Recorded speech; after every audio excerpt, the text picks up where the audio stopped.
Welcome to Software Testing Unleashed, the podcast for testers, developers, and all software people who want to create best quality software. My name is Richie. I'm a software quality coach, author, and keynote speaker, and happy to bring you an episode live from the HUSTEF conference 2025 in Budapest. HUSTEF is one of the greatest conferences I've ever been to. Top quality talks, amazing people, and that unique mix of friendly and intense atmosphere you only find at truly great events. If you have ever get the chance, go there. Seriously, you will love it.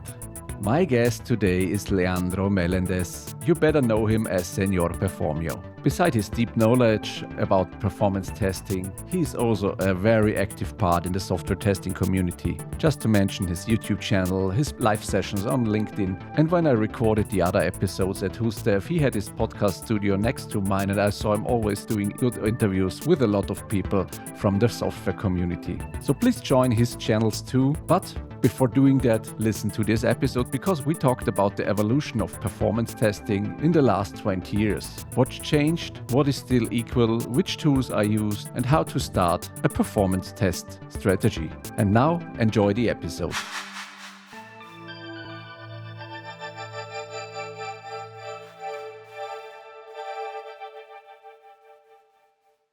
Welcome, Leandro. Happy to have you here on my show. Yeah, it's such a pleasure, Richie. I'm super excited, and for a change, I'm on the other side of the mic. Super happy to be and here. Now you are here. We are at HUSTEF. It's my first HUSTEF. My first as well. Super happy about this experience. I think you are part of the family since years here. No. I'm just. I feel like we people blend well in this conference. It feels very familiar, friendly. Yeah. I'm liking it a lot. Yeah, and it's great because you have the studio next to me, so we are doing both interviews. You're doing more lives on LinkedIn, so you have to all check out Leandro's page. We will link it, But now you are my guest, and I can answer. I can question you everything I want to know. Don't be afraid. Be very afraid. No, I'm kidding. Because your nickname is Señor Performo. Yeah. It leads me to think of performance testing. That's why in English, Performo, people thought for some time that it was just like a stage performance, that I was good at dancing or something like that. I'm a very bad Mexican in that level. Yeah, but you can dance, so maybe... if you ask my people, I'm a very bad dancer. Here in Europe, I think I'm in a different level, but salsa, I don't know. But no, it was performance testing. Yeah. Nowadays, I do performance on stages, talks, but still very much aligned on the performance testing practice. Now getting a little bit more on observability, monitoring, but still being in the QA trade, you start to learn. I mean, you need some manual testing, can do, functional automation done, integration, and it's great that after a while you start to get skills. Being here in conferences, you hear the other speakers, you learn about the new tools, not necessarily on performance. Choose a little hidden story. I was anti-agile before I started to come to conferences. And here I learned how to embrace it. So that's another one where you start to grow, you start to learn more skills. Now I really like Agile. I get mad when people don't get well into it. So it's sets of skills that you can add up. And I've been doing some Agile speaking, performance, QA, IT. So whatever you need, Evan. Salsa dancing, well, I'll do my best. We'll do the dancing things later on. But let's get into it, the performance testing, because I did performance testing in one project, I think, 15 years ago, and I think it had been evolved since then. And maybe you can give us a brief introduction about the history of performance testing, so up to the moment where we are now. So once upon a time, no, at least when I started, because I started on performance testing 2007, 2008. I jumped on the load runner. That was my first love, my first tool, and you're right. On those days, it was a lot of load testing. If you have heard me and you know I have this common rant, performance testing is not the same as load testing. But in those days, it was you mentioned performance, it was a load test. Yes, that was because we were on waterfall, we were um, bare metal servers in the basement or under a desk. I knew many productive servers that were under a desk and a person would sit there every day. And yes, we did performance testing in a very different way in the past. There was lots of scripting from browsers, reverse engineering, trying to figure out the tokens, the session IDs, correlations. It was madness. But I think it was, I call it a Stockholm syndrome because it was fun madness after a while. And you enjoyed it. I love to be correlating and finding where is the missing needle in the haystack. But you cannot be chasing needles sprint by sprint nowadays. With Agile, with the cloud, Kubernetes, ephemeral environments that will pop up and be destroyed completely, it's not the same game. And I am a strong advocate of moving away from the old practices. You hinted it very well, like 15 years ago, it was, yes, it was the game, it was the best way in which you could test a system. But nowadays we also have more APIs. Everything is service oriented. You can test the performance of a system, first of all, manually. What? That used to be like, yeah, they would burn you in green wood if you said that in the past. What are you going to have a bunch of people inside of a room clicking at the same time? On those days, world was kind of, now you can, it's a user. You can have a bunch of users, release techniques that in the past they didn't have, like, maybe they had a few, but now blue green, canaries, AB, beta testers, like you can have small load tests with real users. And what's better than a real user to do the most realistic clicks and activity, or directly call those APIs. Stop recording so much from a browser and think of some of the results. What are you getting out of the performance test that you're doing? And again, I'm being very careful, performance test or load test. Because a big thing that has changed, in the past, you had your bare metal server that you had to compile and do the release and was once in a lifetime or every 6 months or a year. You had to be ready and you had to be sure that that single box would be able to take the load or respond well at the very least. But nowadays, we're already in production. If you're doing Agile in a right way or kind of correct way, which means to me, release at least once a month in production, not pre-productive. Rollback, have the capacity to roll back easily, and pay attention to what happens in production once it hits there. Not only operations, not only SRE, QA is also responsible. So if you have those capacities, you don't have to test for load, for capacity, every sprint, every time that you do a release. And that's a silly approach nowadays. We're generating the load from cloud devices, and we're having our system in cloud infrastructure. So cloud to cloud, doing a massive test, you're just spending a lot of cloud money doing that every sprint. And especially because we have the MVP hopefully already in production, you should use observability monitoring to know that your system is running well and to make sure that the new change that you added keeps running well. Your car has been running for, I don't know how long have you had your car? Years maybe? If you change a tire, you don't race it to a racetrack to see the capacity of the, no, you just check if it still works well and feels well with a new tire.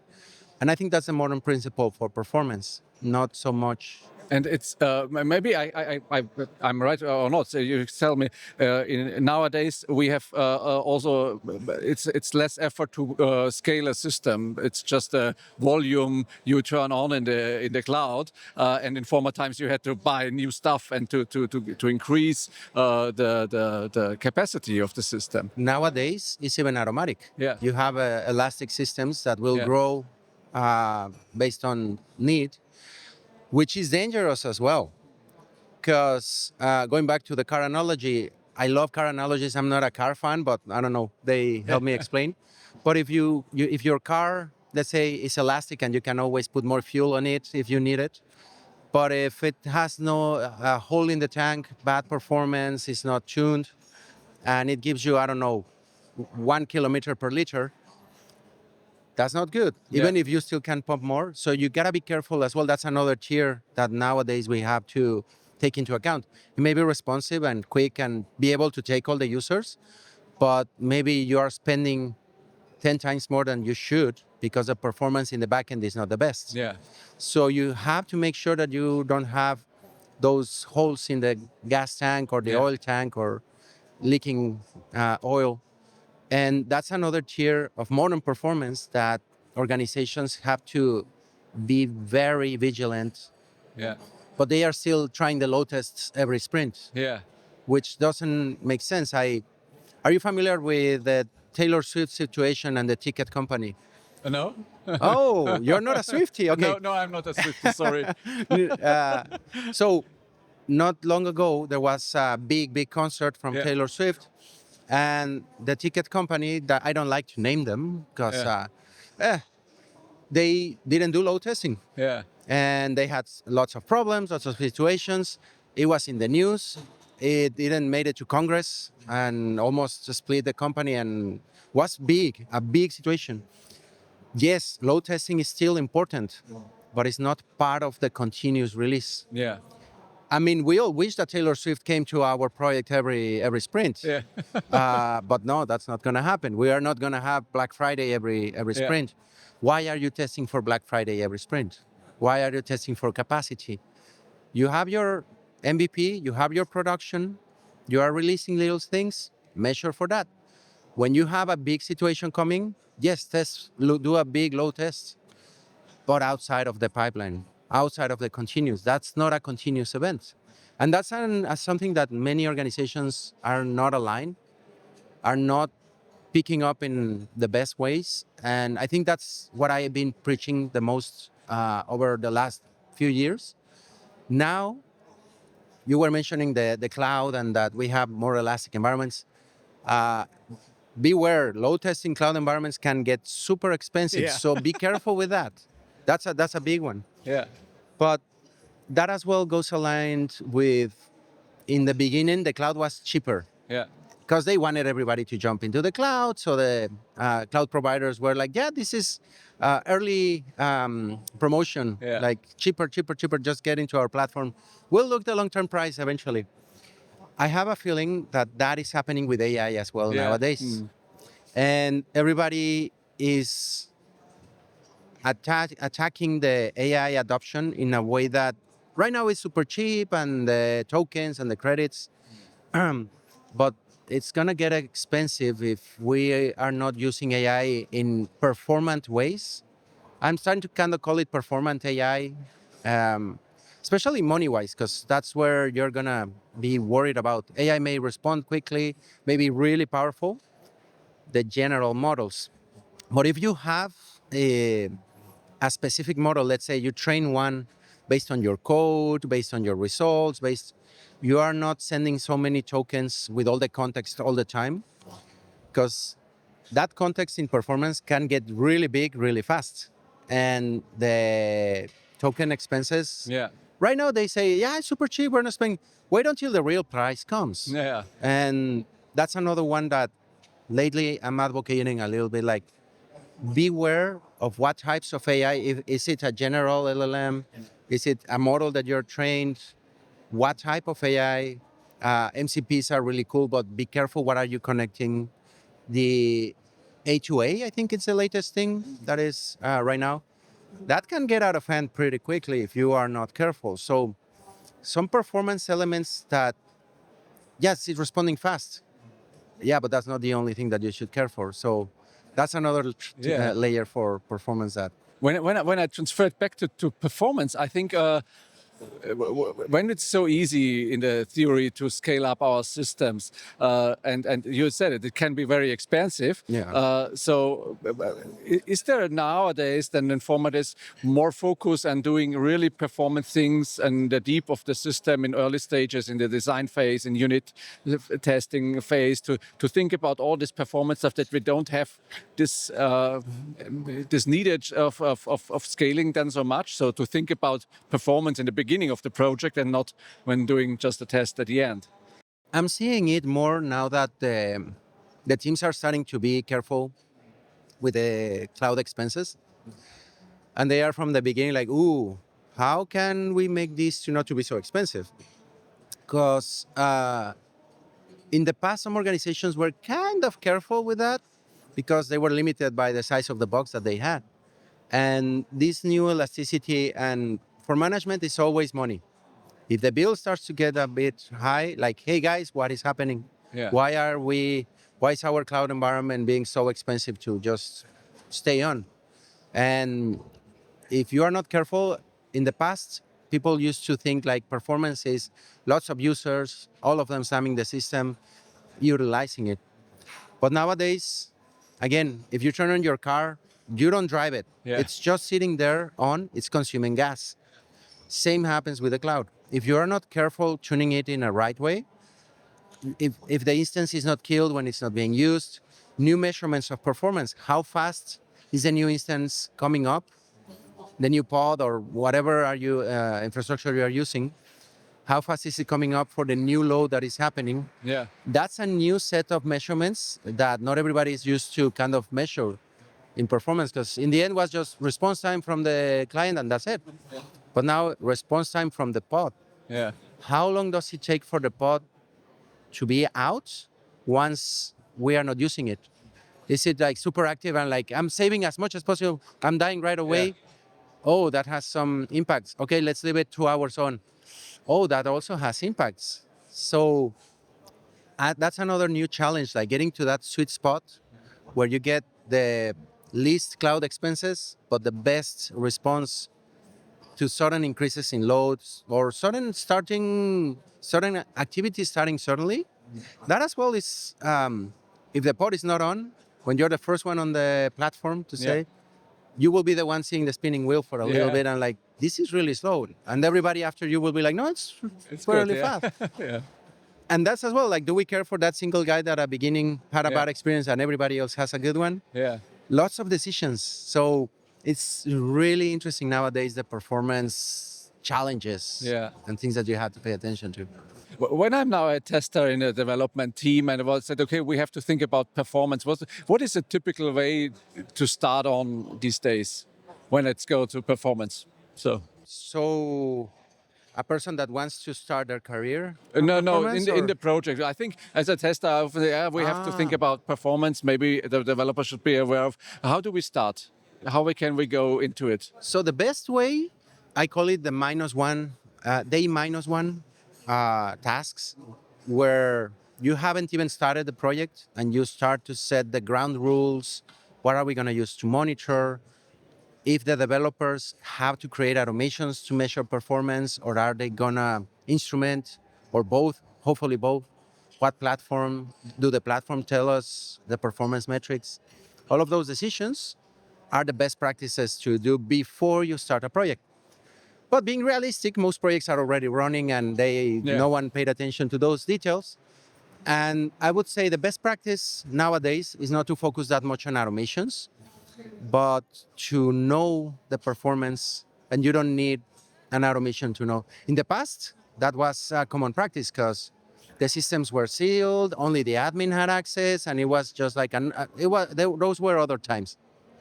Nowadays, you can put agents, instrument. There are open source projects that if the team adopts them right away at the beginning of the project, or okay, you have been already running for a few years with this project, add it right now. Start building whatever you can, have it in place.